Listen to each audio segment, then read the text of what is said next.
Hello home makers எல்லாரும் எப்படி இருக்கீங்க? நம்ம லிக்விட் ஃபர்டிலைசர் ரெடி பண்ணி வச்சுருந்தோம் பார்த்தீங்களா?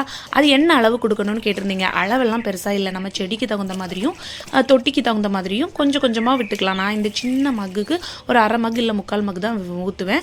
செடி நல்லா கம்ப்ளீட்டாக இதை அப்சர்வ் பண்ணதும் சாதா தண்ணி வந்து கொஞ்சம் ஊற்றி விட்டுருவேன். ஏன்னா இது சம்மர் பார்த்தீங்களா, ஸோ வேர் வந்து பாதிச்சிடக்கூடாது ஹீட்டில் அப்படிங்கிறதுனால. நம்ம ரோஜா செடியெல்லாம் நோய்க்கு அப்புறமா நல்ல ஒரு மருந்து கொடுத்ததுக்கப்புறம் க்ரோத்து சூப்பராக இருக்குன்னு போட்டிருந்தேன். ஸோ நிறைய பேர் ஆர்வமாக என்ன மருந்துன்னு கேட்டிருந்துருப்பீங்க.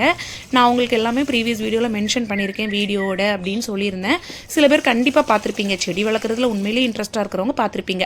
ஒரு சில பேர் என்னென்னா இந்த குறை குடம் கிடந்து தழும்பிட்டு இருக்கும்னு சொல்கிற மாதிரி தான் கிடந்து தழும்பிட்டு இருந்தாங்க. நான் ஐடி மென்ஷன் பண்ண விரும்பலை. ஏன் உனக்கு கேட்ட உடனே மென்ஷன் பண்ண தெரியாதா, அப்புறம் ஏன் நீ சோஷியல் மீடியாவில் போடுற அப்படின்னு போட்ட வீடியோவெல்லாம் திரும்ப உங்களுக்காக போட்டுட்ருக்க முடியாது. கண்டிப்பாக செடி வளர்க்கணும்னு நினைக்கிற நம்ம சப்ஸ்கிரைபர்ஸ் பார்த்துருப்பீங்க அந்த வீடியோவை. ஸோ அதை வாங்கி ட்ரை பண்ணுங்கள், நிஜமாவே நல்ல க்ரோத் இருக்கும். நான் டேக் பண்ணுறேன்.